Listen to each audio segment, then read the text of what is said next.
Hello guys. तो फिर स्वागत है आपका आपके अपने चैनल रिच माफिया पर। आज मैं आपके लिए जो कहानी लेकर आया हूं वो किसी फिल्म या किताब से नहीं, बल्कि उन अनगिनत गुमनाम किस्सों से प्रेरित है जो देश के हाईवे पर रात के अंधेरे में ट्रकों के टायरों के नीचे दफन हो जाते हैं। ये कहानी है एक ट्रक ड्राइवर की, जिसके लिए एक रात का सफर जिंदगी और मौत के बीच का फासला बन गया था। तो मेरी सलाह मानिए, हेडफोन लगा लीजिए, कमरे की सारी बत्तियां बुझा दीजिए और अपनी खिड़की के बाहर हाईवे से गुजरती किसी भी गाड़ी की आवाज को ध्यान से सुनिएगा। शायद वो अकेली ना हो। ये कहानी है हरजीत सिंह की। 45 साल का एक तगड़ा तजर्बेकार ट्रक ड्राइवर। अपनी जिंदगी के 20 साल उसने भारत की सड़कों पर स्टीयरिंग घुमाते हुए बिता दिए थे। उसके लिए ट्रक सिर्फ एक मशीन नहीं, बल्कि उसका घर था, उसका साथी था। वो उन लोगों में से था जो भूत प्रेत की कहानियों पर हंसते थे और कहते थे, उस्ताद, सबसे बड़ा भूत तो खाली जेब और पुलिस का डंडा होता है। ये बात है अक्टूबर की एक ठंडी रात की। दिवाली में कुछ ही दिन बचे थे।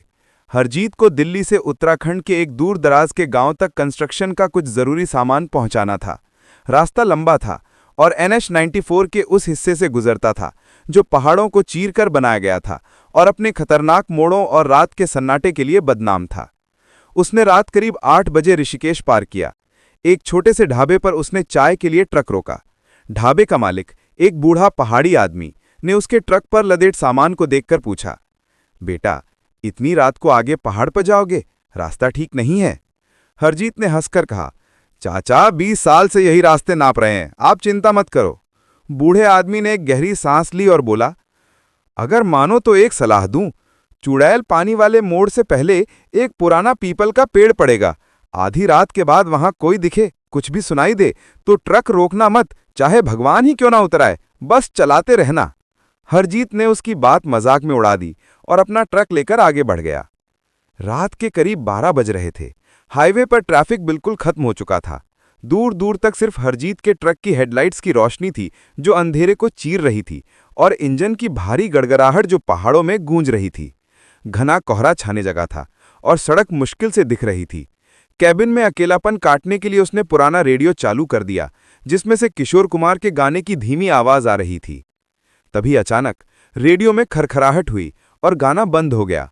उसकी जगह एक अजीब सी तिंग आवाज आने लगी, जैसे कोई बहुत दूर से रो रहा हो।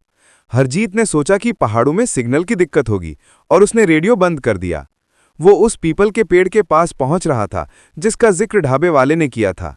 पेड़ सचमुच बहुत विशाल और डरावना लग रहा था। उसकी शाखाएं सड़क पर ऐसे झुकी हुई थीं जैसे किसी को पकड़ने की कोशिश कर रही हों। जैसे ही उसका ट्रक उस पेड़ के नीचे से गुजरा, उसे अपने साइड मिरर में कुछ दिखा। एक औरत सफेद साड़ी में सड़क के किनारे खड़ी थी और उसका चेहरा बालों से ढका हुआ था। हरजीत का दिल एक पल के लिए धड़का, लेकिन उसने खुद को समझाया कि शायद पास के किसी गांव की होगी। उसने रफ्तार कम नहीं की। करीब 5 किलोमीटर आगे जाने के बाद एक तीखे मोड़ पर हेडलाइट्स की रोशनी में उसे फिर कोई दिखा। वो वही औरत थी, उसी सफेद साड़ी में, सड़क के बीचों बीच खड़ी थी। ये नामुमकिन था। कोई भी इंसान इतनी तेजी से 5 किलोमीटर का पहाड़ी रास्ता तय नहीं कर सकता था। अब हरजीत के हाथ पैर ठंडे पड़ने लगे थे। उसने पूरी ताकत से हॉर्न बजाया, लेकिन वो अपनी जगह से हिली तक नहीं। आखिरी पल में हरजीत ने स्टीयरिंग घुमाकर ट्रक को उसके बगल से निकाला। ट्रक निकालते वक्त उसकी नज़र उस औरत के चेहरे पर पड़ी। उसका चेहरा बिल्कुल सपाट था, न आंखें, न नाक, न मुंह, बस एक सफ़ेद चमड़ी का खाली गोला। हरजीत ने ट्रक की रफ्तार बढ़ा दी। उसका पूरा शरीर कांप रहा था, पसीने से उसकी कमीज भीग गई थी। वो बस जल्द से जल्द इस रास्ते से निकलना चाहता था। तभी उसे एक आवाज़ सुनाई दी, पायल की आवाज़। छन छन छन। ये आवाज़ बाहर से नहीं आ रही थी, ये आवाज़ उसके ट्रक के अंदर से आ रही थी, ठीक उसकी सीट के पीछे से। उसने डर के मारे शीशे में पीछे देखने की हिम्मत भी नहीं की। पायल की आवाज़ हर पल और पास आती जा रही थी, जैसे कोई उसके कंधे की तरफ बढ़ रहा हो। अचानक उसके कैबिन के पैसेंजर साइड वाले दरवाजे पर किसी ने जोर से दस्तक दी। खट खट खट। हरजीत की चीख निकल गई। ट्रक 80 की रफ्तार से दौड़ रहा था। चलती गाड़ी पर बाहर से कोई दस्तक कैसे दे सकता है? उसने कांपते हुए उस तरफ देखा। खिड़की के शीशे पर बाहर की तरफ एक हाथ चिपका हुआ था, लंबा, पीला और सूखी हुई उंगलियों वाला हाथ। अब हरजीत का दिमागी संतुलन जवाब दे रहा था। वो बस आंखें बंद करके ट्रक भगा रहा था। उसे ढाबे वाली की बात याद आ रही थी, रोकना मत। लेकिन किस्मत को कुछ और ही मंजूर था। चुड़ैल पानी वाले मोड़ के ठीक पास उसके ट्रक ने एक झटका खाया और इंजन बंद हो गया। उसने कई बार चाबी घुमाई, लेकिन ट्रक स्टार्ट नहीं हुआ। वो हाईवे के बीचों बीच घने अंधेरे और कोहरे में फंस चुका था। बाहर पायल की आवाज और दरवाजे पर दस्तक बंद हो चुकी थी। एक मौत जैसा सन्नाटा छा गया था। हरजीत ने हिम्मत करके अपनी सीट के नीचे रखा लोहे का रॉड निकाला और दरवाजा हल्का सा खोलकर बाहर झांका। कोई नहीं था। उसने राहत की सांस ही ली थी कि तभी उसे अपने ट्रक के पीछे डाले पर लदे सामान के ऊपर से किसी के कूदने की आवाज आई।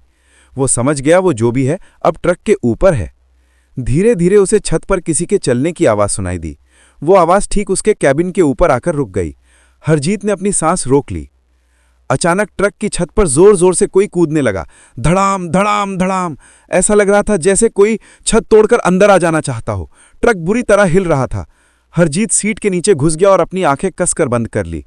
ये सिलसिला करीब आधे घंटे तक चला। फिर अचानक सब शांत हो गया। काफी देर बाद जब कोई आवाज नहीं आई तो हरजीत ने बाहर निकलने का फैसला किया। उसने सोचा कि शायद वो जा चुकी है। उसने टॉर्च जलाई और जैसे ही कैबिन से नीचे उतरा, उसके सामने जो मंजर था उसे देखकर उसकी रूह कांप गई। उसके ट्रक के ठीक सामने सड़क पर वो औरत बैठी थी। उसका सिर घुटनों में था और वो धीरे धीरे रो रही थी। हरजीत पत्थर बन गया। वो हिल भी नहीं पा रहा था। तभी उस औरत ने धीरे से अपना सिर उठाया। इस बार उसका चेहरा सपाट नहीं था। उसका चेहरा था, लेकिन वो किसी हादसे में बुरी तरह कुचल गया था। एक आंख बाहर लटक रही थी और मुंह से खून बह रहा था। उसने हरजीत की तरफ अपनी उंगली उठाई और एक दिल चीर देने वाली आवाज में बोली, तुमने मुझे नहीं बचाया। और अचानक हरजीत को सब याद आ गया। ये बात करीब 1 साल पुरानी थी। ऐसी ही एक रात इसी रास्ते पर वो अपना ट्रक चला रहा था। एक मोड़ पर एक छोटी कार उसके ट्रक से टकराने से बचने के चक्कर में संतुलन खो बैठी थी और सीधे खाई में जा गिरी थी। हरजीत ने रुककर नीचे झांका था। उसने कार में एक औरत को मदद के लिए हाथ हिलाते देखा था, लेकिन वो डर गया। उसे लगा कि पुलिस केस में फंस जाएगा। वो चुपचाप वहां से अपना ट्रक लेकर निकल गया था। उसने ये बात आज तक किसी को नहीं बताई थी। ये वही औरत थी। वो हरजीत को मारने नहीं आई थी। वो बस उसे याद दिलाने आई थी, उसके गुनाह का एहसास कराने आई थी। औरत धीरे धीरे खड़ी हुई और बिना कुछ कहे खाई की तरफ चलने लगी और कोहरे में गायब हो गई। जैसे ही वो गायब हुई, ट्रक की हेडलाइट्स अपने आप जल गईं और इंजन स्टार्ट हो गया।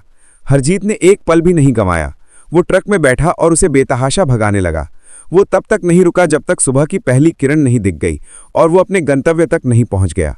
उसने वो सामान पहुंचाया, लेकिन उस फेरे का पैसा तक नहीं लिया। वो वापस दिल्ली लौटा और उसके बाद उसने कभी ट्रक नहीं चलाया। उसने ड्राइविंग छोड़ दी। लोग कहते हैं कि आज भी NH 94 के उस हिस्से पर वो औरत इंसाफ के लिए भटकती है।